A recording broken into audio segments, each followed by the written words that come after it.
Gina Haspel drawing a moral line. President Trump's choice for CIA director. Haspel went in front of a confrontational Senate Intelligence Committee for a public questioning yesterday. My moral compass is strong. I would not allow CIA to undertake activity that I thought was immoral, even if it was technically legal. I would absolutely not permit it. Despite Haspel's impressive credentials, she has faced criticism from both sides of the aisle. Arizona Republican Senator John McCain, particularly outspoken on the career CIA agent, urging the Senate to reject her nomination. McCain saying in a statement, "I believe Gina Haspel is a patriot who loves our country and has devoted her professional life to its service and defense. However, Ms. Haspel's role in overseeing the use of torture by Americans is disturbing. Her refusal to acknowledge torture's immorality is disqualifying. I believe the Senate should exercise its duty of advice and consent and reject that nomination."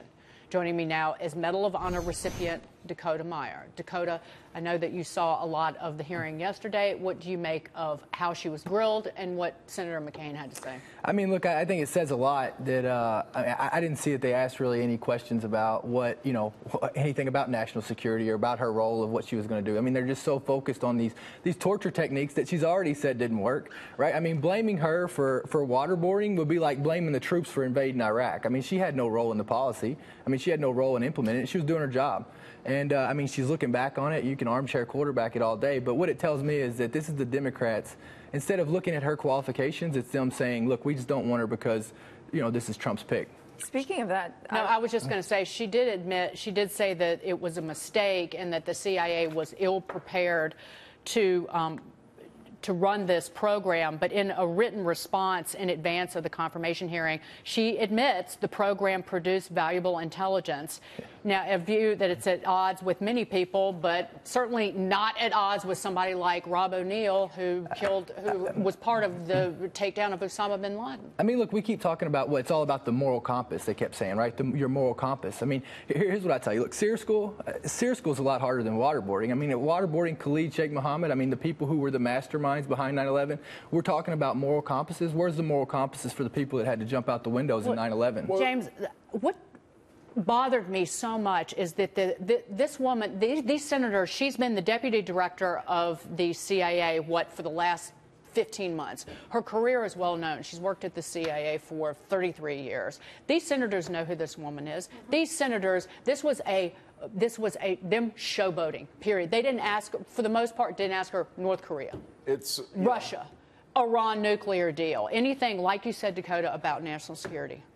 Yeah, there's a political effort here, and especially in hindsight, very easy to throw around the word torture. What gets lost is we're talking about, I believe, 3 very bad guys who were murdering Americans, plotting attacks, follow no code of war, are not bound by any conventions of civility. And the question was, what is the appropriate way to question them to try to get information? Lawyers at the Justice Department looked at it. They decided these guidelines are appropriate, and that's what the CIA followed. It was not... I think it was showing America's morality that even in that horrible situation, we took the care to say, what is the appropriate measure here? What's going too far? What's legal under our Constitution? And she followed the advice she was given. At the end of the day, the real talk is that when you start worrying about, morals with enemies, with evil, when you start worrying about tolerance with evil, you end up having wars for 13, 14, 15 years, right? I mean, you still keep going on with them. You don't ever get them over because you're too worried about, well, how should we treat these people who are willing to kill us at all means, blowing themselves up? I mean, it's insane. I just want to point out, Joe Manchin, the Democratic senator from West Virginia, is a yay vote on Gina Haspel. So John McCain, he was a prisoner of war. A nay, but Manchin is a yay. I think that's significant, too. But one of the things that drives me crazy in these moments, and the Democrats are doing a really good job as they're doing a lot of these, trying to swear people in, is just giving them a label. Like, you know what, we're just going to talk about waterboarding, we're talking about interrogation, and not talk about anything else. And I always say, when you're in reactive mode, you can't be acting. So the thing that I'm seeing right now is that we have no idea why we should support her, because all we're talking about is trying to defend this, and she has so many qualifications. So if there's a few things that you wish people should know about her and why she's the right pick, what would you say? I mean, look, I mean, what's her stances? I mean, what is she going to, how about this? Okay, look, we understand she said that that waterboarding didn't work, right? I think it worked some. But I mean, what would you do different? Like, what implements would you do in interrogate? I mean, we're not turning around and saying, how would you do it different going forward, right? We're not, it's never even getting to that. I mean, we're just going around this circle over one topic because that's all you got on her. It tells me that she's the right pick. Look, at the end of the day, there's only two groups that don't want her to be a CIA director. That is the Democrats, and then that's Al-Qaeda. I mean, what does that tell you? Democrats minus Joe Manchin. I'll point Manchin, out. Maria sat down with former Vice President Dick Cheney, former Secretary of Defense, ex-CIA director as well, Leon Panetta, to get their take on Gina Haspel. I think she'd be a great CIA director. I don't know her personally. I hear good things about her from the people at the agency. And I think she's done a great job in terms of the career she's built. And the people I know at the agency are very enthusiastic about having one of their own, so to speak, in the driver's seat at the CIA. She worked for me when I was director of the CIA. I found her to be extremely competent, dedicated, and committed. I support her nomination to be head of the CIA. I think she has presented strong testimony about how she feels about torture and the fact that she would never implement that kind of approach again.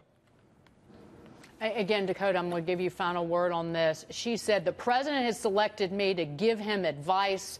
I would not restart under any circumstances an interrogation program at the CIA. I don't know how much more clear you can get. I don't either. That's it. What's the problem? I don't understand what the question is. I don't understand why we're still talking about it. I mean, that's it? That's all you have on her is waterboarding? I mean, I think that, why are we? I mean, look, the Democrats, look, when we keep going on this, we keep going round and round about women breaking barriers. I mean, at the end of the day, she's going to be the first woman as CIA director. Where's the topics on that? I mean, where's the news articles on that? I mean, we were going to break the ceiling down for Hillary to be president. I mean, look, the CIA director is way cooler than being president. So, where are we at on that piece of it? I mean, I think it'd be incredible. I think she's a great I thought that pick. was a major highlight that has just been missed by all news outlets. Yeah, I mean, what about breaking barriers? I mean, what about talking about that piece of it? Well, and like Sarah Sanders said something about, referred to Gina Haspel as like would be the first great female director of the CIA, and she was lambasted for that. How about championing in this woman? That's the quote of the week. I'm calling it out. That's the quote of the week, Dakota. It's so great to see you. Thank you for everything so much. Thanks you've for having done me on. for this country. Thank you you for your service, and thanks everybody who has ever served and is serving right now. They're honored. Again, we're the land of the free because we're the home of the brave. Thank you so much. Yeah.